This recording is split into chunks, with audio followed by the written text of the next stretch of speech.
I didn't hear you. Dude, I've been using my fans so much. Game changing in this heat.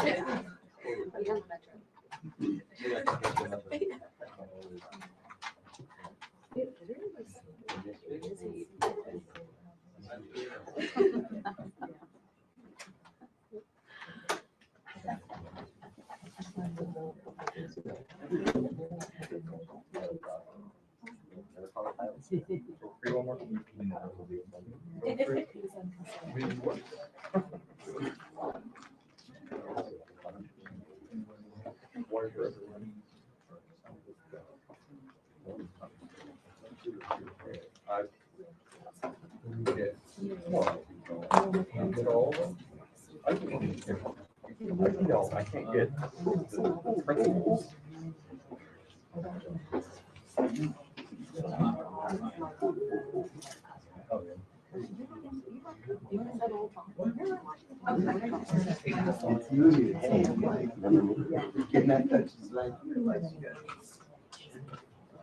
I don't know.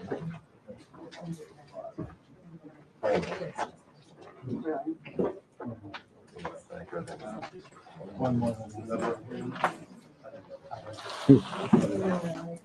Okay, stand by. Stand by. Should we finish and let everyone take off their badges? If you're wearing a badge, just tuck it into your coat. We'll take it off. Okay.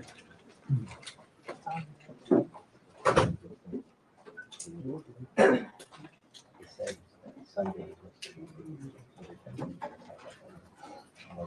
At 9 a.m.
Two minutes, everybody.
Well, good morning, everybody. Just arrived last night back from NATO 2 days apart from my battle buddy, so it's good to see him this morning. Good to see you, Mr. Chairman. You too, sir. Where there was a historic outcome. I want to start with that real quick. I think there's so much news, so many things happening that oftentimes big, momentous moments get missed. What President Trump accomplished in NATO yesterday was game-changing and historic. A shift in burden sharing to European responsibility in NATO that most would have said was impossible at the beginning of his term. But he said NATO needs to pay up. They started in the first term, and here in his second term, we've accelerated that. 32 NATO countries committed to spending 5% of their GDP on defense, on actually investing in the NATO alliance. So I hope with all the ink spilled, all of your outlets find the time to properly recognize this historic change in continental security that other presidents tried to do, other presidents talked about. President Trump accomplished it. It's a huge deal. You see, we're here this morning because in hunting for scandals all the time, in trying to find wedges and spin stories, this press corps and the press corps miss historic moments. You miss historic moments like 5% at NATO, which when you hear, I was in the closed door briefing. I wish there could have been cameras in there. When you heard the prime ministers and presidents of other countries, to a man and to a woman, looking at President Trump and saying, this never could have happened. Never would have happened. It seemed impossible 5 years ago, 2 years ago, 8 years ago. But here we are because of your leadership. If you ask them the question, I bet they'd say the same thing.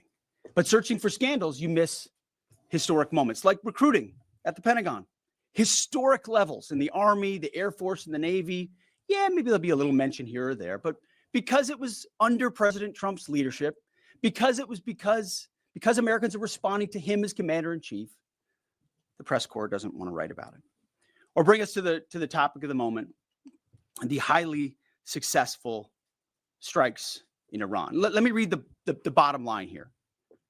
President Trump directed the most complex and secretive military operation in history. And it was a resounding success, resulting in a ceasefire agreement and the end of the 12-day war. There's been a lot of discussion about what happened and what didn't happen. Step back for a second.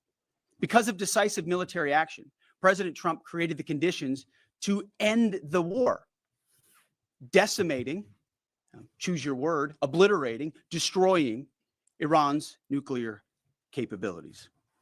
I want to read some of the assessments that have been provided, because whether it's fake news, CNN, MSNBC, or the New York Times, there's been fawning coverage of a preliminary assessment. I had a chance to read it. Every outlet has breathlessly reported on a preliminary assessment from DIA. I'm looking at it right now. Again, it was preliminary, a day and a half after the actual strike, when it admits itself in writing that it requires weeks to accumulate the necessary data to make such an assessment. It's preliminary. It points out that it's not been coordinated with the intelligence community at all. There's low confidence in this particular report. It says in the report there are gaps in the information. It says in the report multiple linchpin assumptions are what this assessment, a linchpin assumption, you know what that is? That means your entire premise is predicated on a linchpin. If you're wrong, everything else is wrong. And yet, and still, this report acknowledges it's likely severe damage. Again, this is preliminary, but leaked because someone had an agenda to try to muddy the waters and make it look like this historic strike wasn't successful. I'm going to get to the chairman in a moment because he's going to lay out the particulars for you based on his professional military experience. But here's what other folks are saying. The DIA that put that report out says this is a preliminary low confidence report and will continue to be refined as additional intelligence becomes available. How about the Israeli Atomic Energy Commission? The devastating U.S. strikes on Fordow destroyed the site's critical infrastructure and rendered the enrichment facility inoperable. Have any of these quotes made their way into the New York Times or the Washington Post, MSNBC, CNN? Any of these quotes? How about this one? This is a new one from the UN, the United Nations. No friend of the United States, or certainly Israel often. Here's the head of the UN Atomic Energy Agency this morning, Rafael Grossi. U.S. and Israeli strikes caused enormous damage to Iran's nuclear sites. Don't take my word for it. How about the IDF's chief of staff? I can say here that the assessment is that we significantly damaged the nuclear program, setting it back by years. I repeat, years. The Iranian foreign minister, the spokesman, our nuclear installations have been badly damaged, that's for sure. I'm sure that's an understatement. John Radcliffe, the director of the CIA, putting out a statement just last night. CIA can confirm that a body of credible intelligence indicates Iran's nuclear program has been severely damaged by recent targeted strikes. This includes new intelligence from a historically reliable, very different than preliminary assessment with low confidence. He's saying historically reliable and accurate source and method that several key Iranian nuclear facilities were destroyed and would have to be rebuilt over the course of years. CIA continues to collect additional reliably sourced information to keep appropriate decision makers fully informed. How about DNI Tulsi Gabbard yesterday? She writes, and I quote, "New intelligence confirms what POTUS has stated numerous times. Iran's nuclear facilities have been destroyed." Institute for Science and International Security President David Albright, overall, Israel and U.S. attacks have effectively destroyed Iran's centrifuge enrichment program. Time and time again, I can go down the list. Those that understand, those that see, those that do proper assessments recognize that what the United States military did was historic. And again, before I pass it to the chairman, because you, and I mean specifically you, the press, specifically you, the press corps, because you cheer against Trump so hard, it's like in your DNA and in your blood to cheer against Trump, because you want him not to be successful so bad, you have to cheer against the efficacy of these strikes. You have to hope maybe they weren't effective. Maybe the way the Trump administration has represented them isn't true. So let's take half-truths, spun information, leaked information, and then spin it in every way we can to try to cause doubt and manipulate the public mind over whether or not our brave pilots were successful. How many stories have been written about how hard it is to, I don't know, fly a plane for 36 hours? Has MSNBC done that story? Has Fox? Have we done the story how hard that is? Have we done it 2 or 3 times so that American people understand? How about how difficult it is to shoot a drone from an F-15 or 16 or F-22 or F-35? Or what it's like to man a Patriot battery? Or how hard it is to refuel midair? Giving the American people an understanding of how complex and sophisticated this mission really was. There are so many aspects of what our brave men and women did that because of the hatred of this press corps are undermined because your people are trying to leak and spin that it wasn't successful. It's irresponsible. And folks in this room are privy to that information because of the proximity here in the Pentagon. It's an important responsibility. And time again, classified information is leaked or peddled for political purposes to try to make the president look bad. And what's really happening is you're undermining the success of incredible B-2 pilots and incredible F-35 pilots and incredible refuelers and incredible air defenders who accomplished their mission, set back a nuclear program in ways that other presidents would have dreamed. How about we celebrate that? How about we talk about how special America is, that only we have these capabilities? I think it's too much to ask, unfortunately, for the fake news. So we're used to that. But we also have an opportunity to stand at the podium and read the truth of what's really happening. And the reality is you want to call it destroyed, you want to call it defeated, you want to call it obliterated, choose your word. This was an historically successful attack, and we should celebrate it as Americans. And it gives us a chance to have peace, chance to have a deal, and an opportunity to prevent a nuclear Iran, which is something President Trump talked about for 20 years, and no other presidents had the courage to actually do. So with that, I want to hand it over to the chairman of the Joint Chiefs. They've done technical analysis on this, not just on the strike, but also on our Patriot defenders on Al Udeid. And Mr. Chairman, I'll hand it over to you. Good morning. Thank you, Mr. Secretary, and good morning, and all of you. Thank you for being here.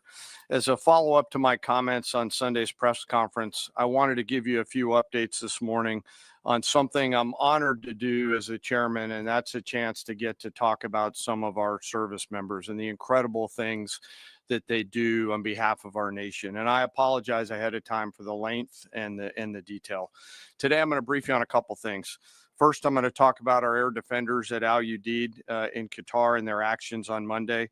Then I'm going to walk you through a little bit about the academics that went into the attack against Fordo, the massive ordnance penetrator weapon, and we're going to show a video that highlights the effects that weapon has. Of course, nobody was down inside the target, so we don't have video from the target. First, on Monday. As the president has stated, on Monday morning, we began to receive indications and warnings that Iran intended to attack U.S. bases in the region.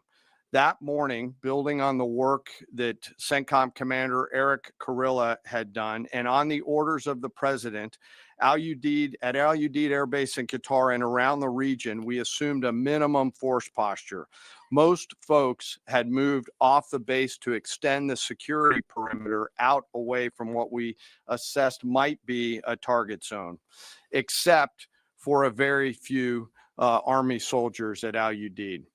At that point, only 2 Patriot batteries remained on base, roughly 44 American soldiers responsible for defending the entire base, to include CENTCOM's forward headquarters in the Middle East, an entire air base, and all the U.S. forces there. The oldest soldier was a 28-year-old captain. The youngest was a 21-year-old private who'd been in the military for less than 2 years. So let's put ourselves out there for a second. Imagine you're that young first lieutenant, you're 25 or 26 years old, and you've been assigned as the tactical director inside the command and control element. You, at that age, are the sole person responsible to defend this base. Listening next to you is your early warning operator, whose job is to notify you of imminent attack. There's 5 people inside a vehicle and 5 people outside of a vehicle around these, a total of, as I said, 44. By the way, you've sat in the Middle East for years, deployed over and over again, extended multiple times, always being prepared, but unsure of when that particular day will come that you must execute your mission and not fail at doing it. In this case, these Patriot crews were deployed from Korea and Japan as part of our U.S. forces there to ensure that we had the most capable missiles in the CENTCOM area of responsibility. As the day continues, you start to hear more and more chatter in the information space about a pending attack. And as the sun starts to set in the west, you get orders from your higher headquarters to make sure that your missile batteries are pointed to the north. There are just a few other teammates. It's hot, you're getting nervous, and you expect an attack. Outside of those Patriot vehicles, your hot crew, which is 1 NCO and 4 additional soldiers, turns a key and relinquishes control of those missiles to that young lieutenant inside the vehicle. And you wait. You know that you're going to have approximately 2 minutes, 120 seconds to either succeed or fail. And then at approximately 12:30 p.m. on Monday, that's 7:30 p.m. in Qatar, as the sun sets in the west, Iran attacks.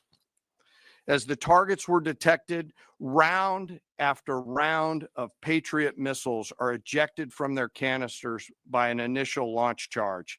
Then the main solid rocket motor ignites. You can feel this in your body if you've ever been around a Patriot taking a shot.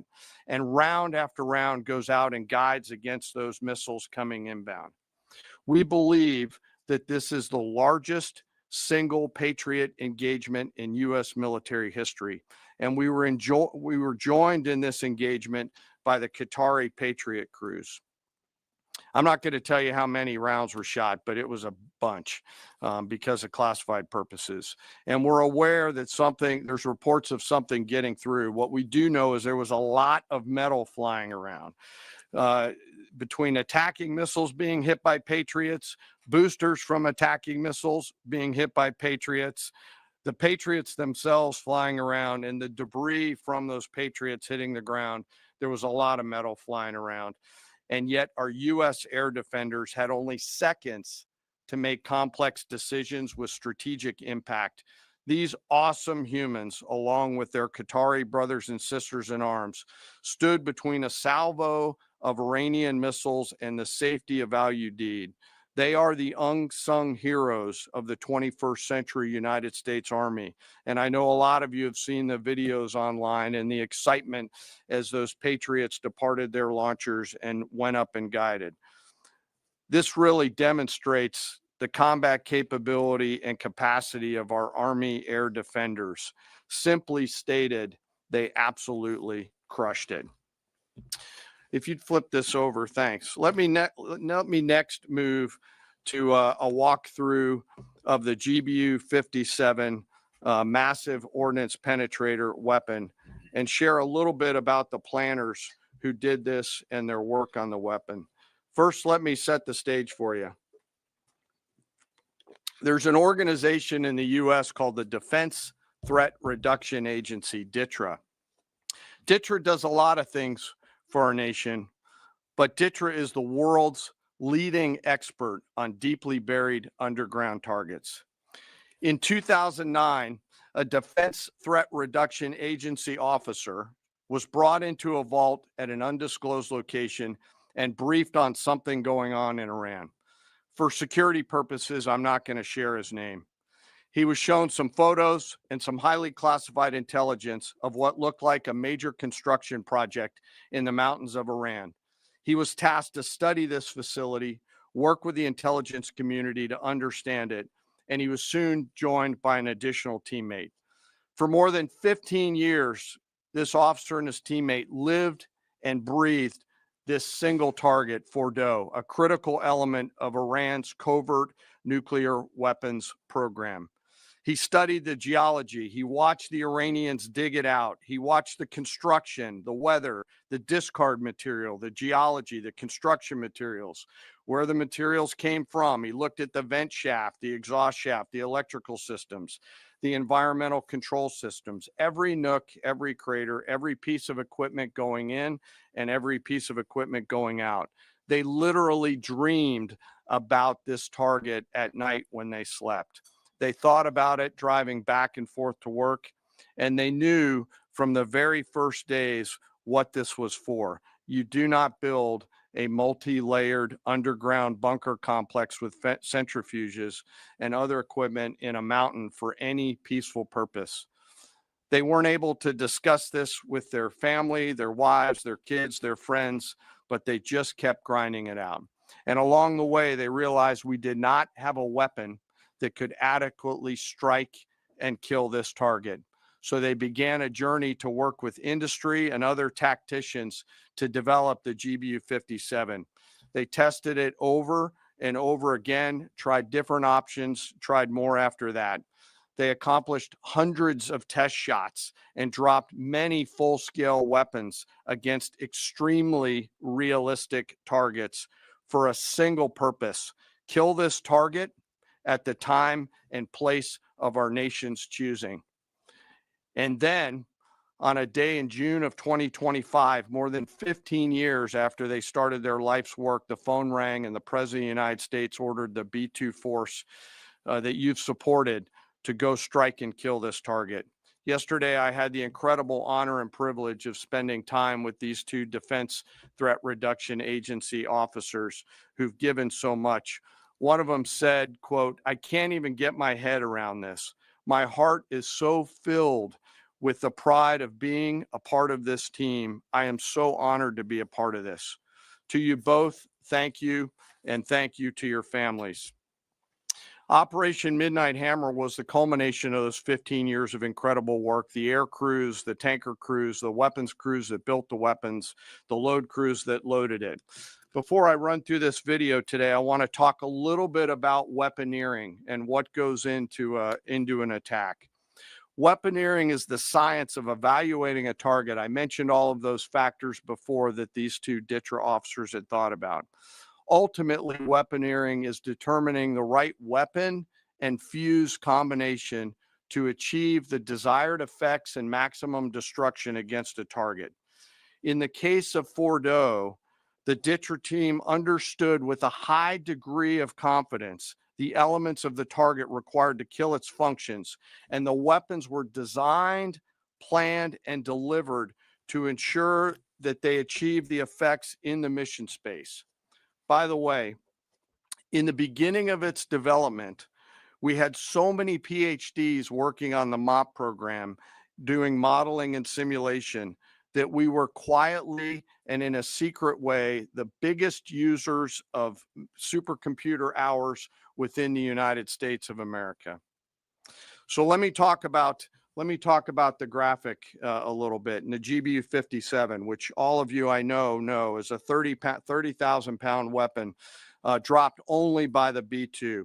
It's comprised of steel, explosive, and a fuse, programmed bespokely each weapon to achieve a particular effect inside the target. Each weapon had a unique desired impact angle, arrival, final heading, and a fuse setting. The fuse is effectively what tells the bomb when to function.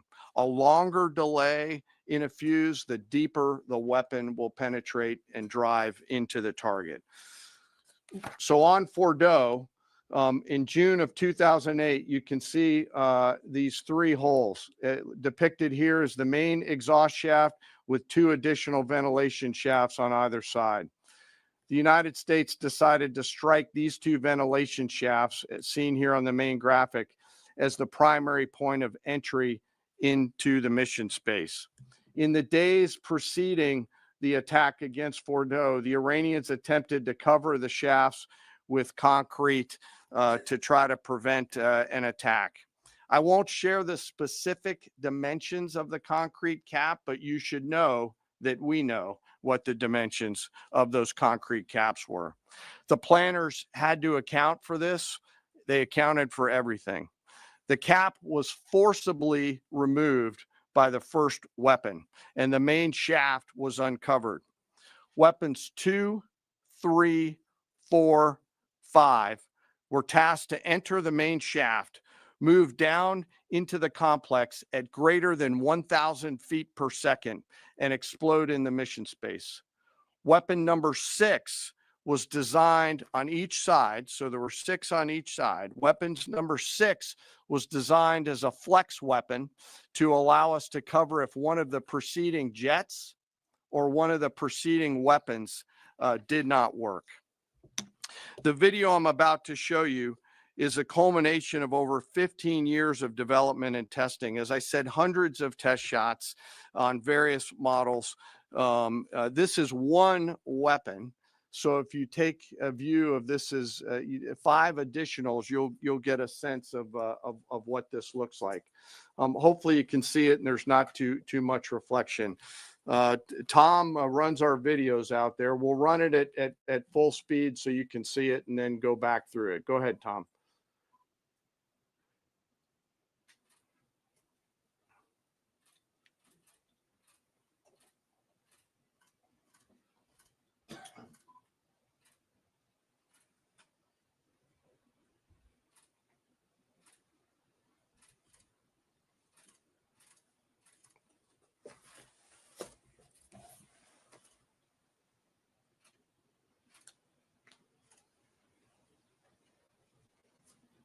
Keep it going for a minute. You'll see inside the mission space.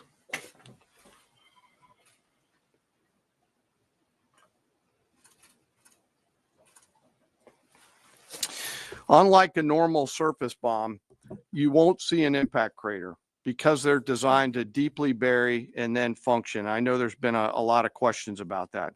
All 6 weapons at each vent at Fordo went exactly where they were intended to go. A bomb has three effects that causes damage: blast, fragmentation, and overpressure. In this case, the primary kill mechanism in the mission space was a mix of overpressure and blast, ripping through the open tunnels and destroying critical hardware. The majority of the damage we assessed based on our extensive modeling was a blast layer combined with the impulse extending from the shock. Imagine what this looks like 6 times over. A point that I want to make here: the joint force does not do BDA. By design, we don't grade our own homework. The intelligence community does. But here's what we know following the attacks and the strikes on Fordo. First, that the weapons were built, tested, and loaded properly. 2, the weapons were released on speed and on parameters. 3, the weapons all guided to their intended targets and to their intended aim points. 4, the weapons functioned as designed, meaning they exploded. And we know this through other means, intelligence means that we have, that were visibly, we were visibly able to see them. And we know that the trailing jets saw the first weapons function, and the pilots stated, quote, "This was the brightest explosion that I've ever seen. It literally looked like daylight." Let me now turn to the bomber crews themselves, give you a few details about them. The crews that attacked Fordo were from the active duty Air Force and the Missouri Air National Guard. The crews ranked from captain to colonel, and most were graduates of the Air Force Weapons School headquartered at Nellis Air Force Base in Nevada. I will state for the record that there is no beach volleyball or football at the Air Force Weapons School. There were male and female aviators on this mission. And a crew member told me when I talked to them on video the other day that this felt like the Super Bowl, the thousands of scientists, airmen, and maintainers all coming together. One last story about people. When the crews went to work on Friday, they kissed their loved ones goodbye, not knowing when or if they'd be home. Late on Saturday night, their families became aware of what was happening. And on Sunday, when those jets returned from Whiteman, their families were there. Flags flying and tears flowing. I have chills literally talking about this. The jets rejoined into a formation of 4 airplanes, followed by a formation of 3, and came up overhead Whiteman, proudly in the traffic pattern, pitching out to land right over the base and landing to the incredible cheers of their families who sacrifice and serve right alongside their family members. Like I said, there were a lot of flags and a lot of tears. One commander told me this is a moment in the lives of our families that they will never forget. That, my friends, is what America's Joint Force does. We think, we develop, we train, we rehearse, we test, we evaluate every single day. And when the call comes to deliver, we do so. I could not be more proud standing up here today of our Joint Force. I'm filled with gratitude that I get to tell their story. And as we stand here right now, our forces remain on a high state of readiness in the region, prepared to defend themselves. And one last thing, our adversaries around the world should know that there are other DTRA team members out there studying targets for the same amount of time, and will continue to do so. Thank you very much. I apologize for the length. I look forward to your questions. Thank you, Mr. Chairman. I would just thank you, by the way, for that extensive work, the lay down. I mean, even, do you have that laser pointer? Okay. Yes, sir. Thank you. Squaring me away as always. I mean, even in just the public reporting, if you see the post-strike shaft of the 3 holes, the vast majority, and fairly so, the vast majority of speculation has been, those are the 3 strike points. When in actuality, what you realize is these are the vents, these are the caps. The first munition took the cap off, and the other 5 went down the center hole, which if you're planning the target, you would want it to be the direct one going to the bottom. These are the types of things that go into the planning for a strike that the Pentagon would not expect the press corps, the American people, to initially understand. So laying this information out is helpful, but it's also why we ask for a beat. for a moment, for a day or two, the opportunity to tell that story, because as the chairman said, these men and women that did this mission, they just want to do their job. They're not expecting their story to be told. They're not expecting the glory. They are grateful for the flags and the hugs of family. That's why they do the job. But they also know they were a part of something historic. We know how historic it was. The chairman does. I know, our staffs know. And so that's why we are, and the president of the United States knows. And that's why it's almost personal when we see the way in which leaks are used to try to disparage the outcome or muddy the waters about the impact of what happened without being responsible with information and allowing the professionals to assess and provide that information just like the chairman did. So thank you, Mr. Chairman, for that information. And we welcome a few additional questions. Yes, sir. General, on Sunday, you said final battle damage will take some time. And you also said, I think BDA is still pending, and it would be way too early for me to comment on what may or may not still be there at the nuclear facility. So that was just over 3 days ago. So what has changed? Would you use the term obliterated as well? Sure. Like I said, we don't do BDA. I'll refer that to the intelligence community. And You're talking with them. I mean, what changed in the past 3 days that make you so, you know? sir, I think I said. I mean, I think I explained what changed. There was a great deal of irresponsible reporting based on leaks, preliminary information in low confidence. Again, when someone leaks something, they do it with an agenda. And when you leak a portion of an intelligence assessment, but just a little portion that makes it seem like maybe the strike wasn't effective, then you start a news cycle, whether it's the Washington Post or Fox News or CNN or MSNBC, you start a news cycle that starts to call into question the efficacy. No, that's why. So you bring the chairman here, who's not involved in politics. He doesn't do politics. That's my lane to understand and translate and talk about those types of things. So I can use the word obliterated. He could use defeat, destroyed, assess, all of those things. But ultimately, we're here to clarify what these weapons are capable of, which anyone with, two eyes, some ears, and a brain can recognize. That kind of firepower with that specificity at that location and others is going to have a devastating effect. So we all recognize there will be days and weeks ahead. That's why yesterday I said, if you want to know what's going on at Fort O, you better go there and get a big shovel, because no one's under there right now. No one's under there able to assess, and everyone's using reflections of what they see. And that's why the Israelis, the Iranians, the IAEA, the UN, to a man and to a woman who recognize the capability of this weapon system, are acknowledging how destructive it's been. So that's what's changed. Just 3 or 4 days later. What See, changed? this is a point. This is how difficult it is to actually manage. You just watched a video of what this weapon is capable of. That's where we find our confidence, is in the skill of men and women and the capability of the systems they employed, and the recognition so far in the reflections that it was a highly successful mission. Sure. I think you could, I'd say go out. The IC should be able to help you answer that question. They look at a variety, as the secretary has alluded to, we look at a variety of things.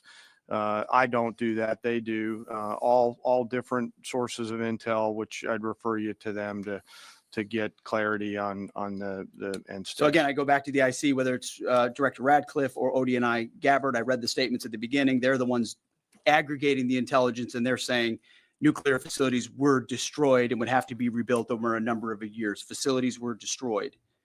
What do we got right here? So you cited a body of credible intelligence to suggest that the damage at Fort O and other places. What is that referring to, and when can we see it? I was reading from the CIA director's statement, which came out last night. CIA, again, they do the BDA, they do the assessment. CIA can confirm that a body of credible intelligence indicates, it also goes on to say, new intelligence from historically reliable and accurate sources and methods. Now, you can imagine the CIA director is going to be very careful about how he articulates things of that sensitivity. Classified, secret, top secret, compartmentalized. He's going to know things that you're not going to know, that the press isn't going to know. And he's reflecting that the sources he's seeing are highly credible. They've given credible intelligence. They or those processes have given credible intelligence in the past. And that's what he's basing it on. You think we need to see that? Do you have a top secret clearance, sir? Eventually, Okay. the American public wants to see it. Yes. Yeah, you. I wanted to ask briefly just No, if, not you. Checkered shirt. Oh. There. So Mike Glenn with the Washington Times. Yes, sir. Thanks, sir. Anybody who's ever read a battalion S2 report after a fight knows that it's usually, the initial report is usually wrong, sometimes grossly so. Is what happened in this incident caused y'all to sort of rethink the intelligence process or the dissemination, or do you think it's just a matter, I mean, if the process itself doesn't require any more adjustment? Well, I can tell you what the chairman told me in the Situation Room and reminded us all, which is alongside what you just said, sir, is that the first reports are almost always wrong. They're almost always incomplete, right? Anything, whether it's a squad level operation or a strategic level operation, the initial reflections you get are coming at you at a high rate of speed from a lot of different sources. So your job is to step back and assess them. And that's why we're urging caution about premising entire stories on biased leaks to biased publications trying to make something look bad. How about we take a beat, recognize first the success of our warriors, hold them up, tell their stories, celebrate that, wave an American flag, be proud of what we accomplished. And in the meantime, I can assure you, the chairman and his staff, the intelligence community, our staff and others are doing all the assessments necessary to make sure that mission was indeed successful. Yes, right there. Sir, thank you, Mr. Secretary.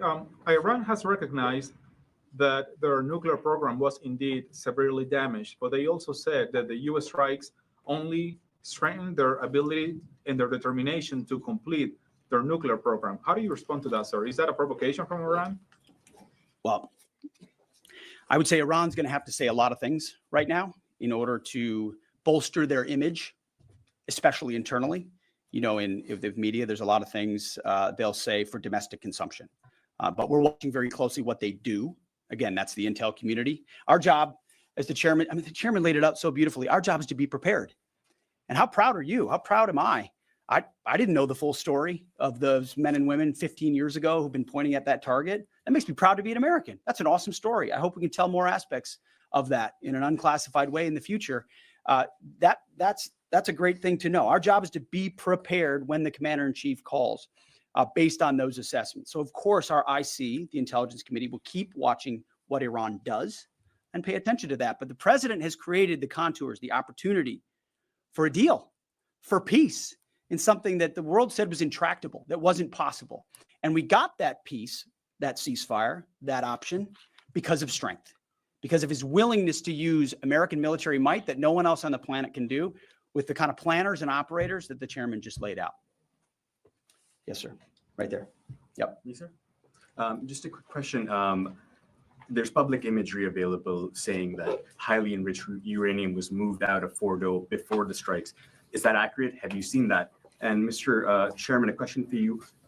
Have you been pressured to change your assessment or give a more rosy intelligence assessment to us by any political factors, whether it's the president or the secretary? And if you were, would you do that? Yeah, well, that one's easy. No, no, I have not. And no, I would not. My job as the chairman is to offer a range of options to the president and the National Command Authority to deliver the risks associated with each of those, and then take the orders of the National Command Authority and go execute them. I've never been pressured by the president or the secretary to do anything other than tell them exactly what I'm thinking. And that's exactly what I've done. And the highly enriched uranium? There's nothing that I've seen that suggests that we didn't hit exactly what we wanted to hit in those locations. That's not the question, though. It's about highly enriched uranium. Do you have certainty that all the highly enriched uranium was inside the Fordo mountain, or some of it, because there were satellite photos that showed more than a dozen trucks there 2 days in advance? Are you certain none of that highly enriched uranium was moved? Of course, we're watching every single aspect, but Jennifer, you've been about the worst, the one who misrepresents the most intentionally. What the president says. I'm familiar. About the ventilation shafts on Saturday night, and in fact, I was the first to describe the B-2 bombers, the refueling, the entire mission with great accuracy. So I take issue with that. I appreciate you acknowledging that this was the first the most successful mission based on operational security that this department has done since you've been here, and I appreciate that. So Absolutely. we're looking at all aspects of intelligence and making sure we have a sense of what was where. Why not acknowledge the female pilots that also participated in this mission? The early messages that you sent out only congratulated the boys. So when I say something like our boys and bombers, see, this is the kind of thing the press does, right?